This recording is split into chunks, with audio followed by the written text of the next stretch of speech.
Słuchajcie, właśnie sobie zdałem sprawę z tego, że to już jest ostatni odcinek w roku 2021, a nie opowiedziałem wam jeszcze o jednej rzeczy, która była bardzo ważna w tym roku dla mnie.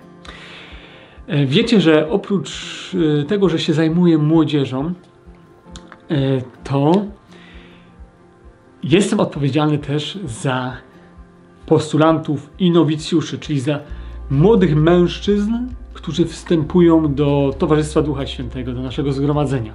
Mam zaszczyt im towarzyszyć w tych pierwszych takich miesiącach w wejściu w życie wspólnotowe, w życie modlitewne. A co w tym wszystkim jest najważniejsze? Towarzyszyć im w rozeznawaniu woli Boga co do ich życia. To jest chyba największa przygoda na świecie, największa przygoda naszego życia, kiedy my odkrywamy to, do czego zostajemy powołani, posłani.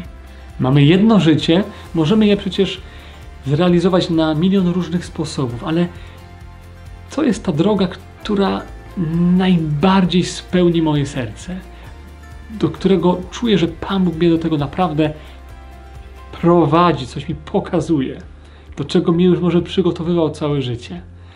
Ale to jest niesamowita przygoda, kiedy się to odkrywa. I w tym roku, słuchajcie, miałem taki zaszczyt przeżyć śluby pierwszych moich braci postulantów, których jakby prowadziłem. Brat Janek i brat Łukasz, oni po tej formacji wstępnej, po postulacie, nowicjacie, rozeznali, że chcieliby złożyć śluby zakonne. Chcieliby iść drogą życia konsegrowanego i też kapłaństwa. I tutaj w sierpniu była niesamowita, wzruszająca uroczystość, kiedy Łukasz i Janek przed Kościołem, przed Bogiem złożyli ten ślub ubóstwa, czystości i posłuszeństwa, że chcą żyć w tej wspólnocie, dzieląc wszystkim tym, czym mają, co mają i naśladować Jezusa w taki właśnie sposób. To było dla mnie coś niesamowitego, kiedy ja im pomagałem się ubierać w ten nowy strój, habit, strój zakonny. I kiedy teraz słyszę o nich i widzę, jak tam właśnie teraz w Krakowie, zresztą pozdrawiam was, Łukaszu i Janku, tam już teraz studiują i poznawają coraz lepiej też Pana Boga poprzez modlitwę, poprzez studia, poprzez ewangelizację i tak dalej. Wielka radość to dla mnie było.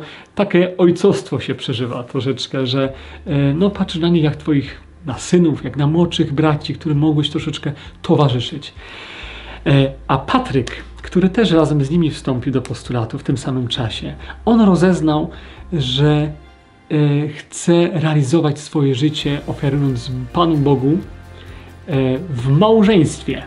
I tak też w tym roku ożenił się z moją przyjaciółką, z wieloletnią liderką grupy modlitewnej Orły, z Kamilą.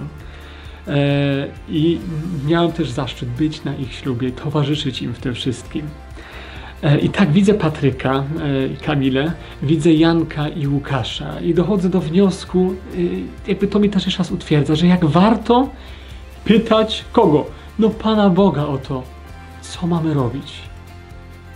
Jaka jest misja mojego serca, mojego życia, dokąd mam iść, jak się mam decydować, w jaki sposób właśnie szukać i decydować, co robić, żeby odnaleźć to, co przyniesie radość, pokój w moim sercu. To, co przemieni moje życie w taki sposób, że potrafię przemieniać ten świat i odczuć coś takiego, że jestem na swoim miejscu. Chyba nie ma nic cenniejszego niż takie poczucie, że ja jestem na swoim miejscu.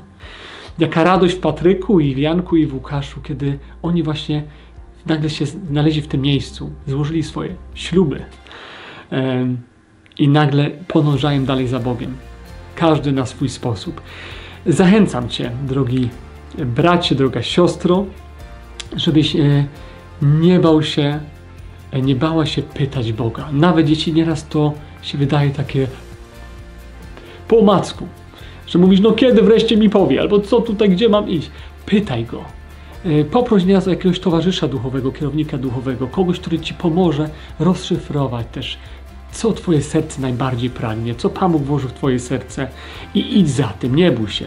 Dokonaj potem jakichś decyzji, nawet jeśli są one ryzykowne, bo tam za tym może się kryć coś bardzo cennego. Tą perłę, kiedy ją znaleźniesz, jesteś gotowy wszystko sprzedać, żeby ją otrzymać. Więc z tego miejsca bardzo serdecznie wszystkich pozdrawiam i dobrej drogi i Ducha Świętego Wam życzę na drodze powołania, na drodze rozeznania Waszego powołania. Radość i pokój w Duchu Świętym.